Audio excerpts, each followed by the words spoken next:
times in a week. Do you prepare for the concert and how do you keep yourself healthy? Wow. Very good question. Ako mismo hindi ko alam kung paano sagutin yan eh. But I feel like, through the grace of God, hindi naman ako nagkakasakit recently. Maraming salamat po. Awa ng Diyos. Kasi ang dami talagang nangyayaring ganap sa buhay ko aside from the concert preparation. So, maintaining my health really is one of my number one priorities right now. But we also started doing the dance rehearsals for my concert last month po. Before I started other things like yung mga, ito na nga, nag-fly pa ako to Germany and stuff like that. Just so that I have a gist of what I'm gonna be doing na sa concert. Ipapolish na lang later on. So, it's really a balance of finding time for yourself and then finding time to rehearse. And then other things, nagkakagulo-gulo na sa schedule, but it's really just priorities, you know? So, kahit na kailangan kong gumising ng maaga, I make it a point to go to the gym. It's not just for, you know, physical fitness, for the aesthetic. It's really for my overall health, yung stamina ko sa concert, to be able to prolong dance numbers and stuff like that. So, ayun, those are some of the preparations I'm doing for my concert. Also, I'm gonna start vocal rehearsals and band rehearsals and vocal coaching soon. So it's stuff that we're all very much excited for. Yeah. Oh, grabe yung waking up super early to go to the gym. Kasi, kunwari, if it's before showtime, I have to be showtime. Dati, 10:30 yung call time kasi 11 yung live ngayon. So, I have to wake up at 7 or 8, mga ganun, para tumakbo, mag-lift, or whatever. So, ayun. That's that early 20s energy. Yeah. No? Grabe. Kasi after showtime, yung iba, like the Darenatics, nagugulat sila, may ganap pa ako after showtime. Ano, my day doesn't end after showtime eh. At saka, at least minsan, if may free time after showtime, I can do whatever I want na. Kasi the gym, it's out of the way. Tapos na. That's how I started my day na. Tama. That's a good way to start the day though. Yes.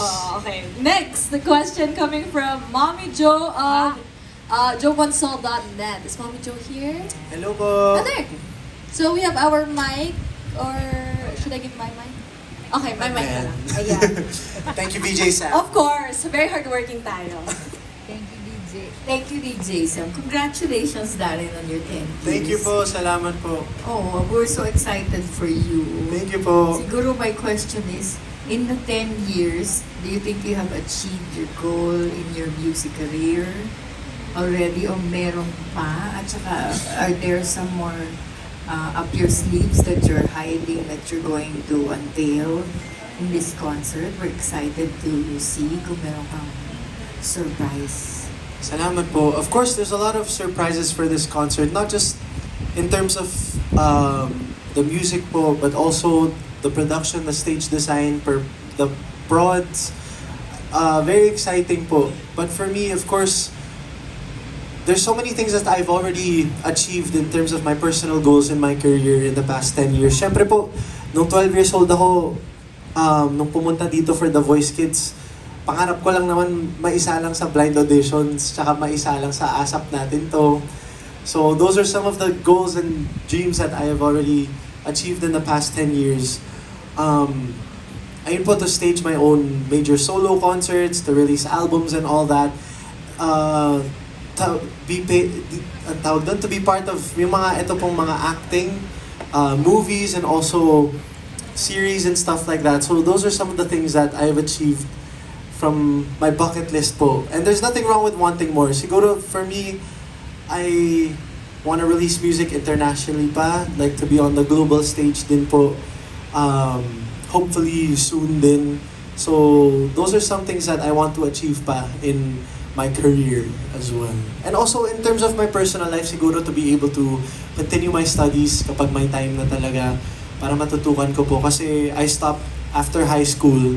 Sakto rin, 2020 was the year that I was supposed to enroll for college.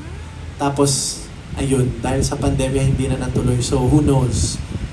Maybe after my concert, magka-time na po mag-enroll. Opo, makahanap na ng college. Ayun. Huling hirit na lang, anong course dapat? Dati po gusto ko po talaga in the medical field, katulad ng magulang ko, most of my relatives, yeah. Pero ang hirap pala talaga, kailangan talaga araw-araw kang papasok sa school, you have to really be there, be present. So it's kind of hard to maintain that kind of lifestyle. So yun nga po, to become more practical with it, siguro sa business management, mga ganun po. Kasi maybe one day I want to own my own business or be part of a business. At least alam ko kung paano i-handle yung finances and maybe be my own manager as well. Hindi ko na kailangan mag-hire ng iba. So, ayun, business management po siguro. Thank you. Thank you po. Thank you so much po for your question. Now, we have John Derek Ordonez for Manila Concert Junkies. Hey, okay po. Ayan. Hi, Darren. Hello po. Derek from Manila Concert Junkies. Before my question, I just want to congratulate you for your concert. And Thank because you. I myself is a Darrenatic. Yeah. Wow, Nandun thank ako you nandun ako nung Thanksgiving party nung January. What? Yes. Thank you so much. And of course. So, ayun. And we've seen your growth no, Opo. for your 10th year anniversary. So, my first question would be, what do you think is your biggest challenge as you enter your 10th year in showbiz? Of course, siguro one of the biggest challenges for me is what's next? Like after this, what else do I have to offer to, you know, those who have continuously watched and supported me throughout the 10 years po. Talagang, it's all about reinventing yourself at the end of the day. So, ayun po, siguro that's one of the challenges for me after my 10 years. And also, ano pa ba? Parang yun lang for now. Opo. Sige, thank you. Now, we all know naman that you grew up in Canada, your family's there. So, my next question would be, if there are opportunities for Darren to pursue career in Canada, or even in Hollywood, you might not know, di ba? Will you grab it? Of course, kasi syempre hindi naman po tayo lahat nabibigyan ng ganun ka-special na opportunity. You know, not everyone is given that same chance to be able to have that kind of career. So, if the time comes or if there's an opportunity, I'd certainly grab it po. Thank you so much. Thank you po. See you on June 1. See you. Thank you po. Thank you so much, John Derek, for your questions. And now we have questions coming from Nika Sabio of Push, but I will be asking the questions. Okay. So the first question is, please tell us something about your preparation for your concert and how involved are you in the creative process building D10? I'd say I'm a lot more involved in terms of the creative process for all of my projects recently, in terms of mga single releases ko po, music videos, and now my 10th anniversary concert. And that's something that I appreciate with my team as well for the concert. We're all very collaborative, nagbabatuhan lang ng ideas. Dati parang nahihiya pa ako, syempre, coming from The Voice Kids, I didn't really know much of what I really wanted in terms of my career or creativity sa process and all that. So parang sumusunod lang ako, umuoo lang ako. Ngayon, hindi na ako natatakot na mag-no sa mga ibang ideas or parang ibahin yung direction ng parte ng show na to or in my music video, parang no, I don't feel comfortable doing that. Like I'd say I have my own voice more now. Like I'm not afraid to voice my own opinions as well. Yeah. And I think that comes with growing up then, diba? So, Opo. yeah. Yeah. I think, Maturing. yeah. Love it. Adulting. Adulting. Okay, Nika's next question is, what is the greatest lesson you have learned for the past decade in your career? The greatest lesson I've learned siguro is that you don't need